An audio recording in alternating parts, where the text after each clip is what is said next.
Bismillahirrahmanirrahim. Alhamdulillahirabbil alamin wa bihi nasta'in wa ala umuri dunya waddin. Wassalatu wassalamu ala sayyidil anbiya'i wal mursalin wa ala alihi wa ashabihi ajma'in. Rabbi syrah li sadri wa yassir li amri wa hlul 'uqdatam min lisani yafqahu qawli, amma ba'du.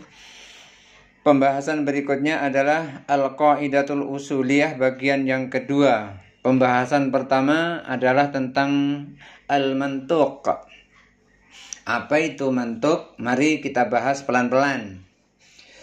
Secara etimologi, mantuq berasal dari bahasa Arab natoko yantuku yang artinya berbicara. Mantuq adalah merupakan isim maf'ul yang berarti yang dibicarakan.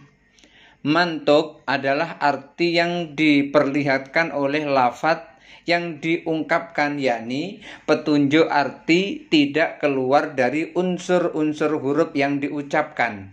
Mantuq ialah sesuatu yang ditunjuki lafal atau ucapan lafal itu sendiri.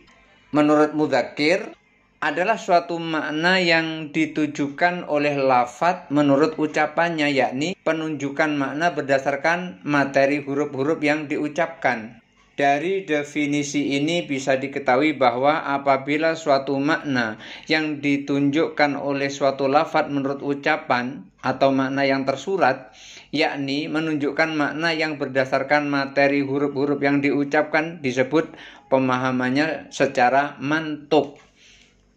Misalnya hukum yang dipahami langsung dari teks firman Allah seperti fala taqul lahuma uffin wala tanharhuma.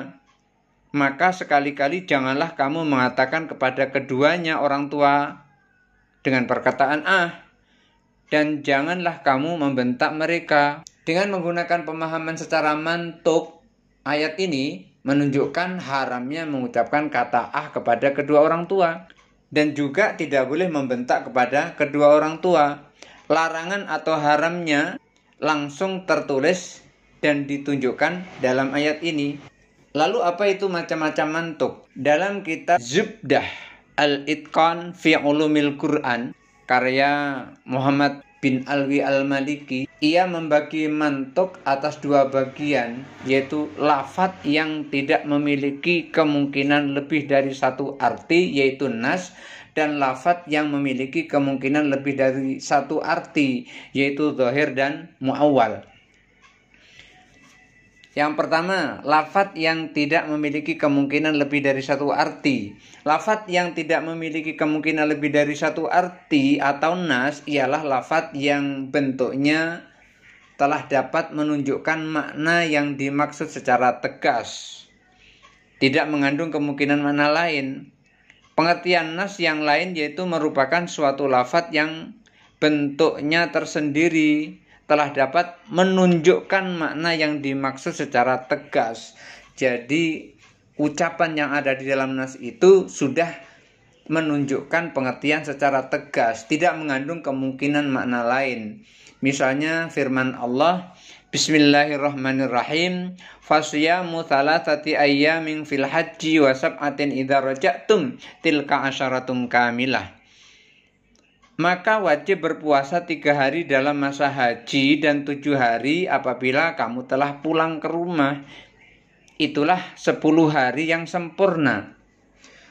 Penyipatan 10 dengan sempurna telah mematahkan kemungkinan 10.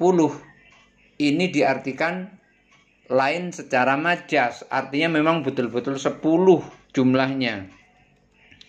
Inilah yang dimaksud dengan nas. Kedua, lafadz yang memiliki kemungkinan lebih dari satu arti. Pertama, zahir. Zahir merupakan lafadz yang diberi pemahaman dengan arti yang lebih diunggulkan. Zahir ialah lafadz yang menunjukkan sesuatu makna yang segera dipahami ketika diucapkan, tetapi disertai kemungkinan makna lain yang lemah. Jadi zahir itu sama dengan nas dalam hal penunjukannya kepada makna yang berdasarkan pada ucapan. Namun, dari segi lain ia berbeda dengannya karena nas hanya menunjukkan satu makna secara tegas dan tidak mengandung kemungkinan menerima makna lain. Sedangkan zahir di samping menunjukkan satu makna, ketika diucapkan juga disertai kemungkinan menerima makna lain sekalipun lemah. Misalnya firman Allah, فَمَنِ اضْطُرَّ غَيْرَ بَاغٍ وَلَا عَادٍ. Tetapi barang siapa dalam keadaan terpaksa, sedangkan ia tidak menginginkan dan melewati batas, lafadz bagin digunakan untuk makna al-jahil atau bodoh, tidak tahu. Dan al-zalim melampaui batas, zalim. Tetapi kemungkinan arti yang kedua lebih jelas dan lebih umum digunakan. Contoh lain dalam surah Al-Baqarah, wala taqrabuhunna hatta yadhurna, dan janganlah kamu mendekati mereka sampai ia suci. Lafadz yadhurna mempunyai kemungkinan arti suci dengan terhentinya haid dan arti suci dengan sudah mandi jinabat atau sudah wudhu. Tetapi dari kedua arti tersebut, kemungkinan arti yang kedua lebih jelas dan lebih umum digunakan. Artinya jangan mendekati istri kecuali dia telah mandi. Kemungkinan arti yang pertama dari contoh-contoh tadi yang telah dikemukakan disebut dengan marjuh atau tidak diunggulkan. Sementara kemungkinan arti kedua, yang kedua disebut dengan rajih atau diunggulkan. Berikutnya tentang mafhum. Mafhum secara bahasa berasal dari kata fahima yafhamu yang artinya faham. Mafhumun adalah isim maf'ul, berarti yang dipahami.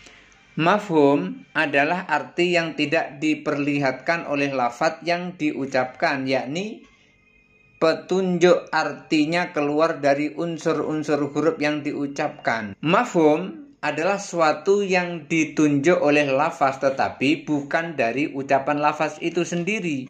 Dan juga mafhum bermakna yang ditunjukkan oleh lafaz tidak berdasarkan pada bunyi ucapan. Dari definisi ini diketahui bahwa apabila sesuatu yang ditunjukkan oleh suatu lafaz tidak bersandar pada bunyi ucapan, disebut pemahaman atau mafhum. Dengan kata lain, mafhum ialah pengertian yang ditunjukkan oleh suatu lafadz tidak dalam tempat pembicaraan itu, tidak seperti lafadz itu, tetapi dari pemahaman yang terdapat pada ucapan tersebut. Misalnya, hukum yang dipahami langsung dari teks firman Allah dalam surah Al-Isra, fala taqul lahuma uffin wala tanharhuma, maka sekali-kali janganlah kamu mengatakan kepada keduanya perkataan dan janganlah kamu membentak mereka. Dengan menggunakan pemahaman secara mafhum, di mana melaluinya dapat diketahui haram hukumnya memukul orang tua dan segala bentuk perbuatan yang menyakiti keduanya. Bukan berarti kalau fala taqul lahuma uffin itu yang tidak boleh itu hanya mengatakan sementara selain boleh. Ini namanya mafhum, bisa dipahami melalui ucapan, tidak seperti persis dalam teksnya. Pembagian mafhum. Mafhum dapat dibagi menjadi dua. Yang pertama mafhum muwafaqah, yang kedua mafhum mukhalafah. Apa itu mafhum muwafaqah? Mafhum muwafaqah adalah suatu petunjuk kalimat yang menunjukkan bahwa hukum yang tertulis pada kalimat itu berlaku pada masalah yang tidak tertulis karena ada persamaan dalam maknanya. Disebut mafhum muwafaqah karena hukum yang tidak tertulis sesuai dengan hukum yang tertulis. Mafhum muwafaqah merupakan pemahaman yang diberikan kepada lafadz mafhum itu selaras dengan yang dimiliki oleh lafadz mantuk. Dengan kata lain, makna yang hukumnya sesuai dengan mantuk. Artinya antara mafhum dengan mantuk Mantuk itu yang diucapkan, mafhum itu yang dipahami. Yang diucapkan selaras dengan yang dipahami. Pembagian mafhum tadi ada dua. Pertama mafhum muwafaqah, yang kedua mafhum mukhalafah. Sementara itu mafhum muwafaqah juga terbagi menjadi dua lagi. Yang pertama fatwa al-khitab. Fatwa al-khitab merupakan pemahaman yang diberikan kepada lafadz mafhum lebih kuat daripada yang dimiliki oleh lafadz mantuk, yaitu apabila hukum yang dipahami dari lafal lebih utama dari hukum yang ditangkap langsung dari lafal itu. Memukul, menghardik, dan meludahi orang tua yang dipahami dari firman Allah yang tadi saya baca berbeda kualitasnya dengan sekedar mengatakan atau cis kepada orang tua. Dari segi akibat, memukul, menghardik, dan meludahi orang tua lebih berat dibanding sekedar mengatakan Oleh karena itu, hukum makna yang dipahami di luar lafal itu bisa lebih utama, lebih tinggi kualitasnya daripada yang dipahami dari lafal itu sendiri.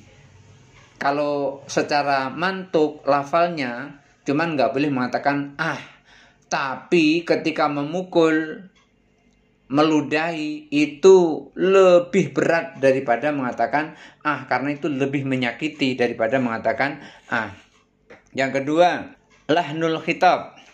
Lahnul khitab merupakan pemahaman yang diberikan kepada lafadz mafhum itu sama tingkatannya dengan yang dimiliki oleh lafadz mantuk. Jadi antara mafhum dengan mantuknya itu memiliki derajat yang sama. Seperti innal ladzina yaquluna amwalal yatama dzulman. Sesungguhnya orang-orang yang memakan harta anak yatim secara zalim. Mafhumnya memakan harta anak yatim sama saja dengan hukum melenyapkannya, membuang atau membakarnya. Karena pada hakikatnya makna-makna ini mengacu pada satu hal, yaitu menghabiskan harta anak yatim secara zalim.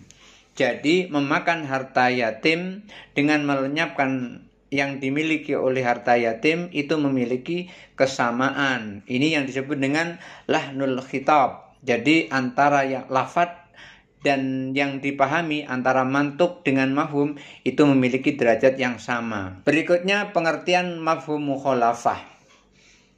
Pengertian mafhum mukhalafah adalah merupakan pemahaman yang diberikan kepada lafadz mafhum itu tidak selaras dengan yang dimiliki oleh lafadz mantuk. Antara yang dipahami dengan yang diucapkan itu tidak selaras, tidak sejalan. Dengan kata lain, makna yang berbeda hukumnya dengan mantuk. Mafhum mukhalafah adalah pengertian yang dipahami berbeda dengan ucapan, baik dalam istinbat, penetapan, maupun nafi, peniadaan. Oleh karena itu, hal yang dipahami selalu kebalikannya daripada bunyi lafal yang diucapkan. Contoh, idza nudiya lis-salati min yaumil jumu'ati fas'au ila dzikrillahi wa dzarul bai'. Apabila kamu dipanggil untuk mengerjakan sholat pada hari Jumat, maka bersegeralah kamu mengerjakan dan tinggalkan jual beli. Ayat ini dapat dipahami bahwa boleh jual beli di hari Jumat sebelum azan dikumandangkan oleh muazin dan sesudah mengerjakan sholat. Lalu ada berapa mafhum mukhalafah itu? Pembagian mafhum mukhalafah dapat dibagi menjadi beberapa bagian. Pertama, mafhum al-wasfi. Mafhum al-wasfi, pemahaman dengan sifat, adalah petunjuk yang dibatasi oleh sifat, menghubungkan hukum sesuatu kepada salah satu sifatnya. Dalam mafhum sifat terdiri dari 3, yaitu mustaq, hal, dan adat. Mafhum sifat dapat dibedakan menjadi 3 macam, yaitu mustaq, artinya bentukan kalau mustaq itu. Contohnya, ya ayyuhalladzina amanu in ja'akum fasikum binaba'in fatabayyanu an tusibu qauman bijahalatin fatusbihu ala ma fa'altum nadimin. Hai orang-orang yang beriman, jika datang kepadamu orang fasik membawa berita, maka periksa berita itu agar kamu tidak menimpakan suatu musibah kepada satu kaum tanpa mengetahui keadaan yang sebenarnya yang menyebabkan kamu menyesal atas perbuatan itu. Dapat dipahami dari ungkapan kata fasik ialah orang yang tidak wajib diteliti beritanya. Ini berarti bahwa berita yang disampaikan oleh seseorang yang adil wajib diterima. Itu mafhum mukhalafahnya.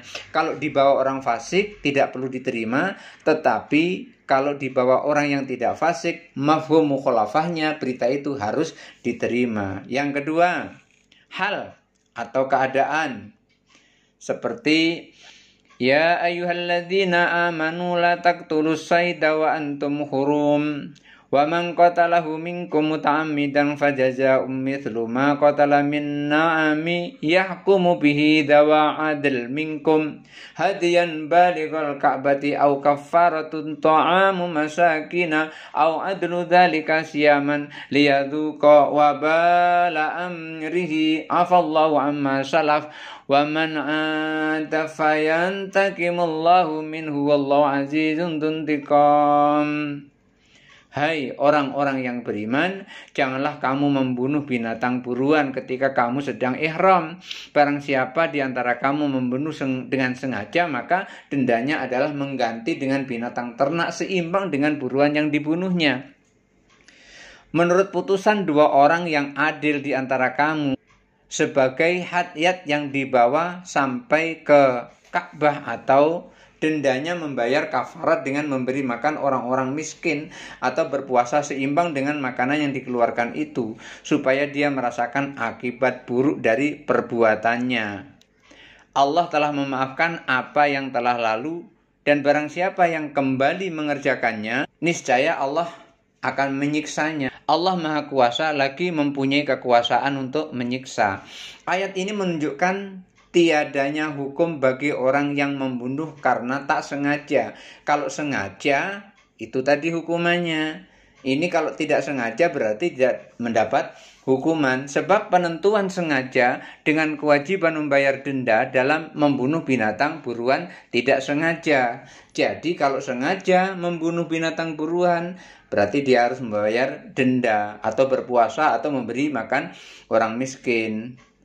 Tapi kalau tidak sengaja, tidak mendapat hukuman itu. Yang ketiga, adat atau bilangan.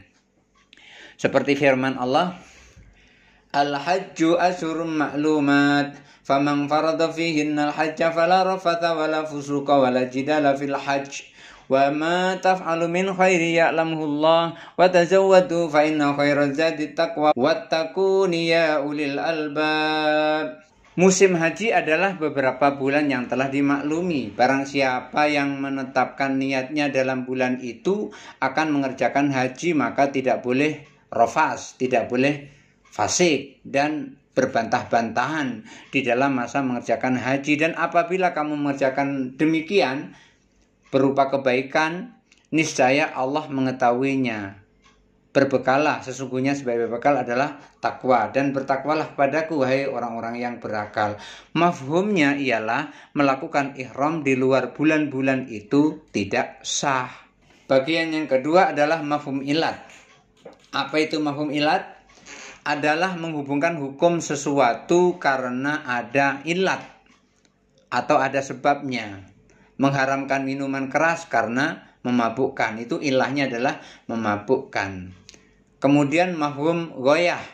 Mafhum ghoyah atau pemahaman dengan batas akhir adalah lafadz yang menunjukkan hukum sampai pada ghoyah atau batasan, hingga lafal ghoyah ini ada kalanya dengan ilah dan dengan hatta, seperti dalam firman Allah, Idza kumtum ilas sholati faghsilu wujuhakum wa aydiyakum ilal marafiq. Bila kamu hendak mengerjakan salat, maka basuhlah mukamu dan tanganmu sampai kepada siku. Mafhum mukhalafahnya adalah membasuh tangan sampai kepada siku. Itu mafhum mukhalafahnya. Berikutnya mafhum laqab. Mafhum laqab, pemahaman dengan julukan, adalah menggantungkan hukum kepada isim alam atau isim fi'il. Seperti hurrimat alaikum ummahatukum, diharamkan atas kamu ibu-ibumu. Mafhum mukhalafahnya adalah selain para ibu. Kalau tidak ibu nggak apa-apa. Muwafaqahnya kan ibu-ibu, mukhalafahnya selain ibu. Mafhum hasr. Mafhum hasr adalah pembatasan.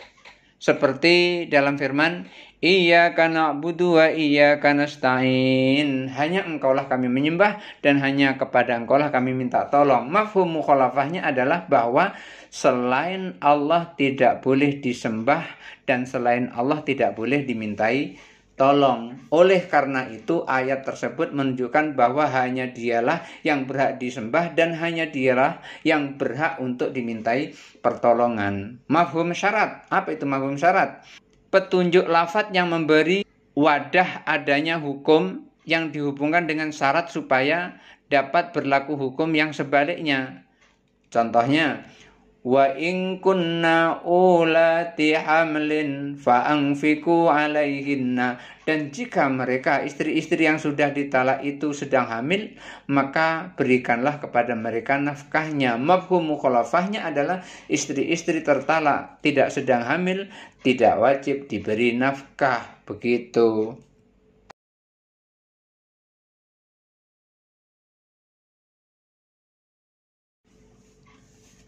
Berikutnya tentang muradif dan mustarak. Para ulama mendefinisikan muradif dengan al-lafdzul muta'addidatu limakna wahid. Dua kata atau lebih untuk arti yang satu. Dalam bahasa kita, kata muradif sama dengan sinonim. Misalnya kata-kata asadu dan al-laisu yang berarti singa, sama itu muradif atau sinonim.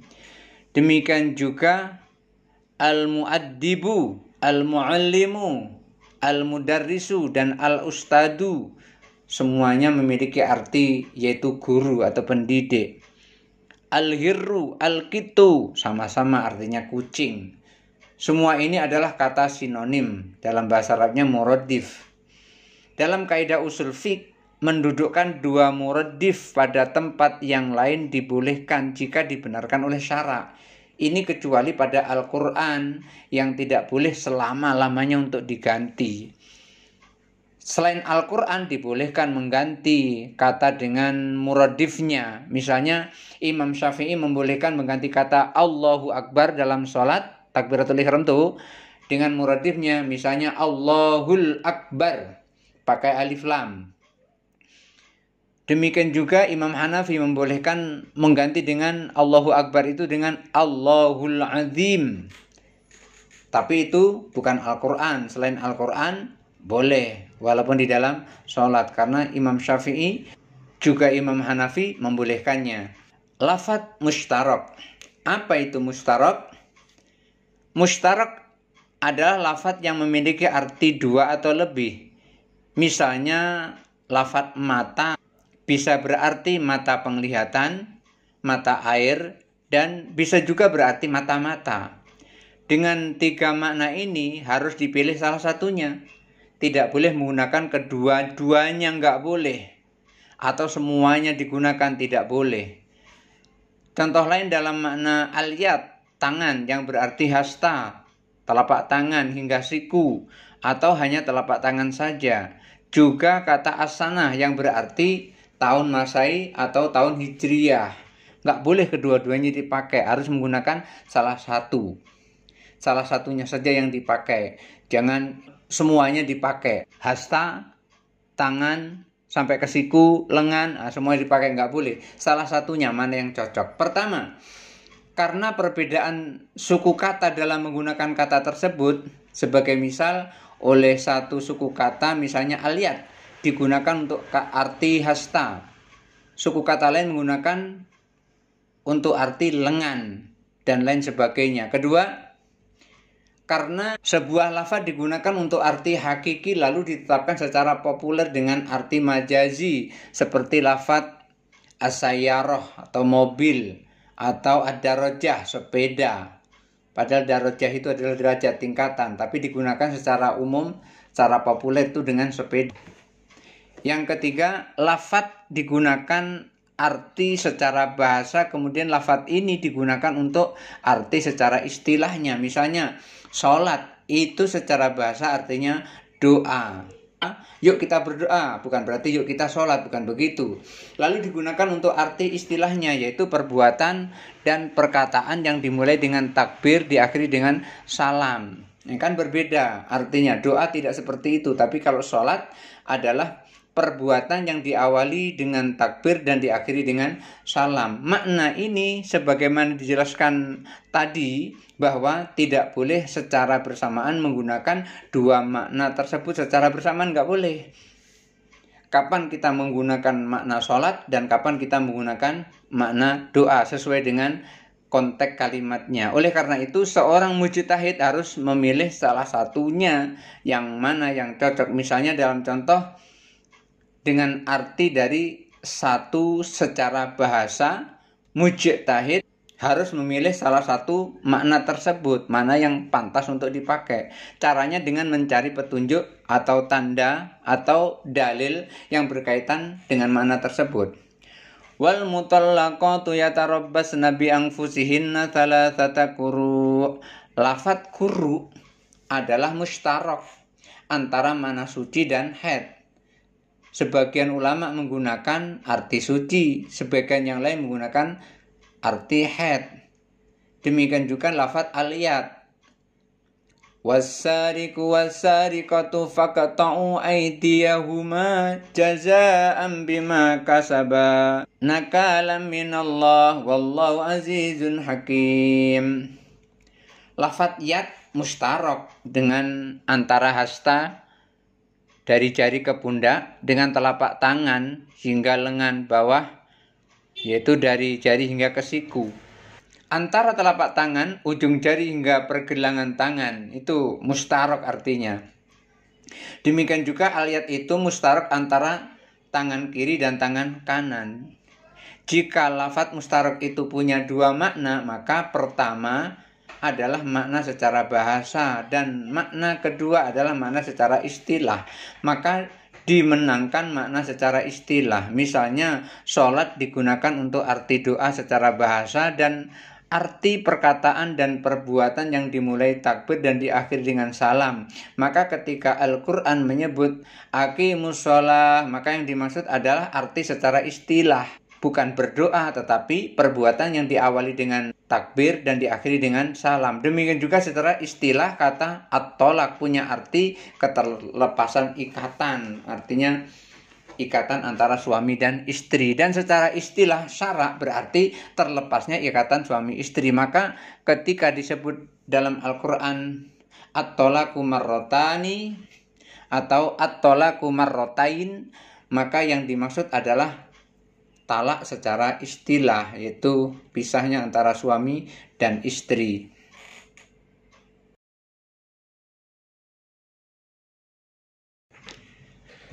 Berikutnya zahir dan muawwal. Apa itu zahir? Al-mutaraddidu baina amraini huwa fi ahadihima adhar. Keraguan-raguan di antara dua perkara atau dua lafadz, sedangkan salah satunya adalah lebih jelas. Maksudnya adalah suatu lafadz yang bisa diartikan dengan dua makna tetapi dilihat dari segi bahasa menunjukkan bahwa salah satu maknanya atau artinya lebih jelas atau lebih menonjol. Al-Bazdawi memberikan definisi ismun likulli kalamin dhaharal muradu bihi lis-sami'i bisighotihi. Suatu nama dari seluruh perkataan yang jelas maksudnya bagi pendengar melalui bentuk lafadz itu sendiri. As-Sarakhsi mendefinisikan ma yu'raful muradu minhu binafsis sami'i min ghairi ta'ammuli. Sesuatu yang dapat diketahui maksudnya dari mendengarkannya saja tanpa harus berpikir mendalam. Dari definisi ini dapat kita ketahui bahwa yang dimaksud dengan zahir adalah suatu lafadz yang dengan mendengarkan lafadz itu saja si pendengar sudah bisa langsung mengerti apa yang dimaksud tanpa perlu berpikir-pikir panjang dan tidak bergantung pada petunjuk lain. Hukum yang jelas itu wajib diamalkan menurut sesuatu yang tampak jelas daripadanya, selama tidak ada dalil yang menghendaki mengamalkan selain hukum yang tampak jelas itu.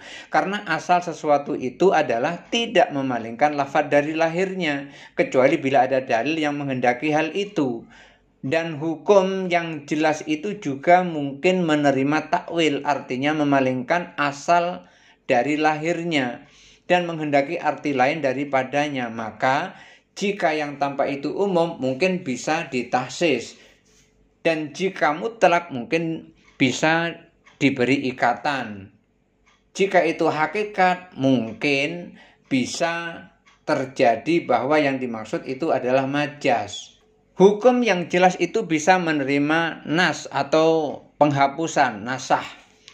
Artinya bahwa hukum yang jelas itu pada masa terutusnya Nabi Muhammad SAW dan masa pembentukan hukum sah dinasah dan disyariatkan hukum baru yang menggantikannya, selama hukum itu tergolong hukum far'iyah al-juz'iyah, bagian dari masalah-masalah cabang, di mana hukum-hukum itu bisa berubah antara perubahan kepentingan atau maslahah dan bisa menerima nasah atau penghapusan.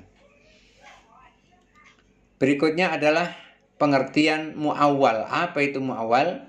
Pengertian mu'awwal dalam penggunaan istilah adalah suatu usaha yang memahami lafaz-lafaz ayat-ayat Al-Quran melalui pendekatan memahami arti atau maksud sebagai kandungan dari lafaz itu. Dengan kata lain, mu'awwal berarti mengartikan lafaz dengan beberapa alternatif kandungan makna yang bukan makna lahiriahnya. Bahkan menggunakan secara masyhur kadang-kadang diidentikan dengan tafsir. Jadi takwil, semacam tafsir begitu. Takwil menurut bahasa artinya menjelaskan sesuatu yang kembali kepadanya sesuatu hal, seperti firman Allah, dzalika khairu wa ahsanu ta'wila, yang demikian itu lebih utama bagimu dan lebih baik akibatnya. Sedangkan menurut istilah ulama usul, takwil ialah memalingkan lafadz dari zahirnya lantaran ada dalil, dan termasuk sesuatu yang telah ditetapkan, yaitu bahwa asal sesuatu itu tidak memalingkan lafadz dari zahirnya, asalnya begitu. Tidak benar kecuali apabila didasarkan pada dalil syara' yang berupa nas atau qiyas, atau didasarkan pada jiwa pembentukan hukum atau prinsip-prinsip umum.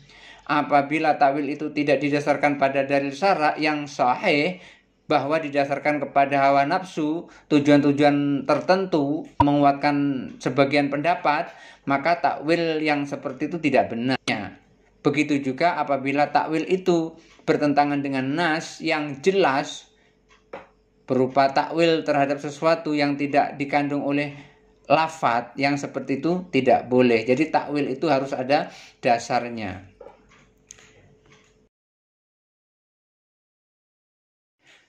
Berikutnya nasah dan mansukh. Ketika terjadi perbenturan antara satu dalil dengan dalil yang lain, itu perlu diselesaikan.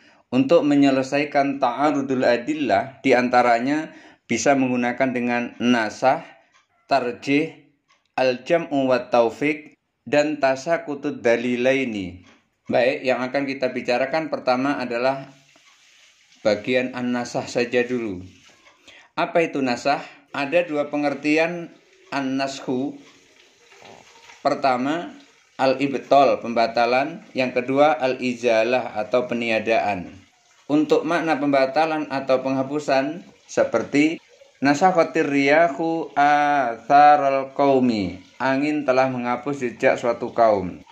Yang kedua berarti an-naqlu wa tahwilu min halatin ila halatin, pemindahan dari satu wadah ke wadah lainnya. Contoh, nusikhatil kitabu, dipindahkan isi buku.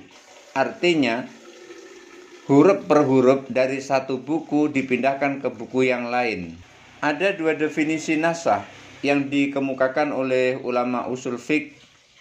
Pertama, bayanu intihai amadi hukmin syara'iyyin bitariqin syara'iyyin mutarakhin anhu. Penjelasan berakhirnya masa berlaku suatu hukum melalui dalil syar'i yang datang kemudian. Artinya bahwa hukum yang dihapus itu atas kehendak Allah dan penghapusan ini sesuai dengan habisnya masa berlaku hukum itu. Pengertian yang kedua, raf'u hukmin syar'iyyin 'anil mukallafi bi hukmin syar'iyyin mithlihi mutaakhirin. Pembatalan hukum syara' yang ditetapkan terdahulu dari orang mukallaf dengan hukum syara' yang sama yang datang kemudian.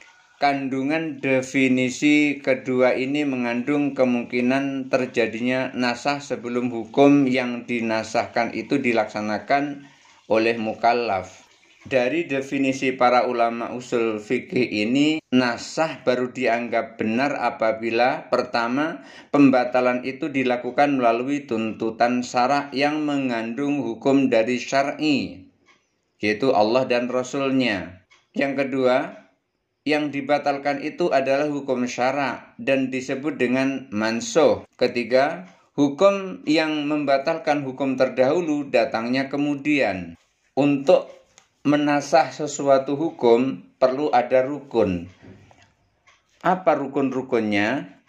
Yang pertama, adatun naskhi, yaitu pernyataan yang menunjukkan pembatalan atau penghapusan berlakunya hukum yang telah ada. Yang kedua, an-nasikhu, yaitu Allah Ta'ala, karena dialah yang membuat hukum dan dia pula yang membatalkannya sesuai dengan kehendaknya.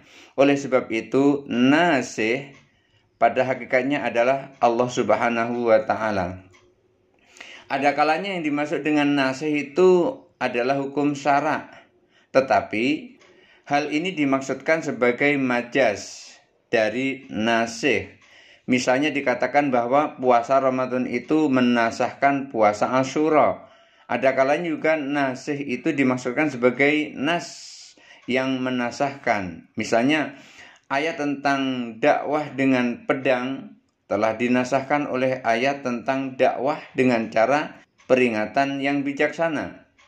Kedua pemakaian nasikh dalam contoh ini adalah dari segi majaz, bukan dari segi hakikatnya. Karena nasikh pada hakikatnya adalah Allah Subhanahu wa Ta'ala. Ketiga, mansukh, yaitu hukum yang dibatalkan, dihapuskan atau dipindahkan. Dan yang keempat, rukun keempat, al-mansukhu anhu, yaitu orang yang dibebani hukum. Kenapa kok ada nasah? Pensyariatan berbagai hukum dalam Islam menurut para ulama usul fikih adalah untuk memelihara kemaslahatan umat manusia baik di dunia maupun di akhirat.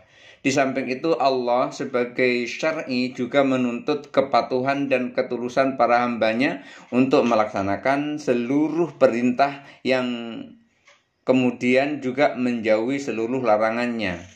Dalam kaitan ini, syar'i juga senantiasa memperhatikan kondisi umat manusia serta lingkungan dan sesuatu yang ada di sekitarnya. Sehingga kemaslahatan yang diinginkan syar'i itu bisa tercipta dan terjamin. Untuk itu, apabila dirasa oleh Allah Subhanahu wa Ta'ala ada hukum yang sudah tidak cocok lagi berlaku, maka kemudian dinasikh atau dihapus oleh Allah Subhanahu wa Ta'ala.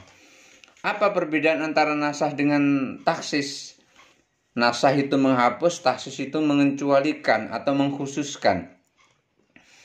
Sebelum membahas lebih jauh persoalan nasah, ada baiknya kita letakkan perbedaan antara nasah dan taksis, karena kedua konsep tersebut dari situ ada persamaannya, tetapi dari segi lain juga ada perbedaannya.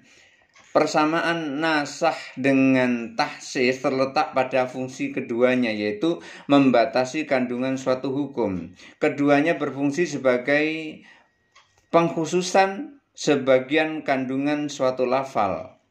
Hanya saja taksis lebih khusus dalam membatasi berlakunya hukum yang bersifat umum, sedangkan nasah membatasi berlakunya suatu hukum pada masa tertentu.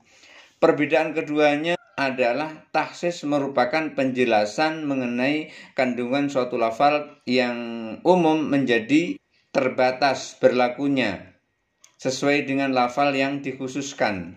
Artinya, dengan adanya tahsis, lafal yang tadinya bersifat umum menjadi bersifat khusus. Sedangkan nasah membatalkan seluruh hukum yang dikandung oleh suatu nas yang sebelumnya telah ada atau telah berlaku. Untuk menasah suatu hukum itu tidak begitu saja langsung menasah, tetapi ada syarat-syaratnya atau syarat-syarat nasah. Apa itu syarat-syarat nasah? Syarat-syarat nasah yang disepakati oleh para ulama, pertama dibatalkan itu adalah hukum syara'. Yang kedua, pembatalan itu datangnya dari khitab atau tuntutan syara'. Ketiga, pembatalan hukum itu tidak disebabkan berakhirnya waktu berlaku hukum tersebut, sebagaimana yang ditunjukkan khitab itu sendiri seperti Tsumma atimmus shiyama ilal lail. Kemudian sempurnakanlah puasamu sampai malam. Berakhirnya puasa dengan datangnya malam tidak dinamakan nasah, karena ayat itu sendiri telah menentukan bahwa puasa tersebut berakhir ketika malam hari tiba atau ketika maghrib. Keempat, khitab yang menasahkan itu datangnya kemudian dari khitab yang dinasahkan. Keempat syarat ini adalah yang sudah disepakati oleh para ahli usul fiqh.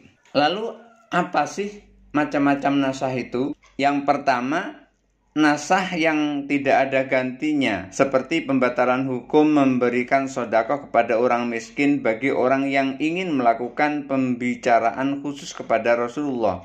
Hukum ini telah dibatalkan oleh Allah, tetapi tidak diberikan gantinya. Yang kedua, nasah yang ada penggantinya. Penggantian itu ada kalanya lebih ringan dari yang dibatalkan dan ada kalanya lebih berat dari yang dibatalkan. Penggantian hukum dengan yang lebih ringan, misalnya kewajiban sholat 50 kali sehari semalam diganti dengan 5 kali sehari semalam. Sedangkan hukum penggantian yang lebih berat adalah cara berdakwah. Pada masa awal Islam memperingatkan untuk berdakwah secara damai tanpa peperangan, tetapi kemudian hukum ini diubah oleh Allah mengizinkan untuk melakukan jihad dengan peperangan. Dakwah yang tadinya dengan damai-damai kemudian diberi kesempatan oleh Allah untuk dakwah dengan perang. Yang ketiga, nasah bacaan teks dari suatu ayat sedangkan hukumnya masih tetap berlaku, seperti hukuman rajam bagi orang tua, laki-laki dan perempuan yang melakukan zina. 4. Nasah hukum ayat, sedangkan bacaan atau teksnya masih utuh, seperti pembatalan hukum memberi sedekah kepada orang miskin apabila seseorang akan berbicara secara khusus dengan Rasulullah, sedangkan teks ayat tersebut masih utuh dalam Al-Quran. 5. Nasah hukum dan bacaan teks sekaligus, seperti sebuah riwayat dari Aisyah yang mengatakan bahwa ketika ayat Al-Quran masih turun, susuan yang mengharamkan untuk saling menikahi antara orang yang menyusukan dengan orang yang disusui itu adalah 10 kali susuan. Terjadinya penambahan hukum dari hukum pertama. Menurut ulama Hanafiyah, hukum penambahan ini berstatus nasah. Akan tetapi jumhur ulama mengadakan perincian terhadap hukum tambahan ini. Seperti pertama, apabila hukum tambahan itu tidak terkait erat dengan hukum yang ditambahkan, maka tidak dinamakan nasah. Seperti apabila dilakukan penambahan hukum kewajiban zakat kepada kewajiban sholat. Penambahan ini tidak memberi pengaruh kepada kewajiban zakat karena kewajiban zakat berdiri sendiri, kewajiban sholat berdiri sendiri. Kedua, apabila hukum yang ditambahkan itu terkait erat dengan hukum yang ditambahkan sehingga hukum yang ditambahkan berubah, maka tambahan ini adalah nasah. Misalnya adanya penambahan rakaat pada sholat subuh yang 2 rakaat sehingga esensi sholat subuh itu menjadi berubah. Ketiga, apabila penambahan itu mempengaruhi bilangan tetapi tidak mengubah esensi hukum semula, maka terjadi perbedaan pendapat ulama. Misalnya hukum dera bagi orang yang menuduh orang lain berbuat zina yaitu 80 kali dera ditambah 20 pukulan lagi, atau hukuman buang bagi gadis yang melakukan zina ditambahkan pada hukum dera 100 kali. Menurut jumhur ulama, penambahan seperti ini tidak dinamakan nasakh karena penambahan ini tidak membatalkan dan tidak mengubah hukum asalnya. 7. Terjadinya pengurangan terhadap hukum ibadah tertentu yang disyariatkan. Dalam kasus seperti ini, para ulama usul fiqh sepakat mengatakan bahwa ini termasuk nasakh, akan tetapi mereka tidak mengemukakan contohnya. Lalu bagaimana cara mengetahui nasikh dan mansukh? Para ulama usul fiqh mengemukakan bahwa untuk mengetahui mana yang nasikh dan mana yang mansukh diperlukan ketelitian dan kehati-hatian seorang mujtahid. Apabila secara meyakinkan menemukan dua nas yang bertentangan secara keseluruhan, bukan bertentangan sebagian-sebagian, dan tidak mungkin dikompromikan, maka ia harus meneliti mana nas yang datang lebih dahulu dan mana yang datang kemudian. Nas yang datang kemudian disebut dengan nasikh yang menghapus, dan yang datang terlebih dahulu disebut dengan mansukh yang dihapus. Untuk melacak urutan datangnya nas itu dapat diketahui melalui pertama, penjelasan langsung dari Rasulullah SAW. Umpamanya, ia katakan ayat ini lebih dahulu turun dari ayat itu, atau ayat ini nasikh dan ayat itu mansukh. Kedua, dalam salah satu nas yang bertentangan itu ada petunjuk yang menyatakan salah satu nas lebih dahulu datangnya dari yang lain. Misalnya sabda Rasul SAW tentang menziarahi kubur. Kuntu nahaitukum an ziyaratil kuburi ala fazuruha. Dulu saya melarang kamu untuk menziarahi kubur, tapi kini ziarahlah. Yang ketiga, untuk melacaknya, periwayatan hadis secara jelas menunjukkan bahwa salah satu hadis yang bertentangan itu lebih dahulu datangnya dari hadis yang lainnya, seperti ungkapan perawi hadis bahwa hadis ini diungkapkan Rasulullah pada tahun sekian dan hadis ini pada tahun sekian. Jadi dijelaskan oleh para perawinya, dan juga Rasulullah menjelaskan mana yang duluan, mana yang belakangan. Mudah-mudahan ada manfaatnya. Wallahul muwaffiq ila aqwamit thoriq. Wassalamualaikum warahmatullahi wabarakatuh.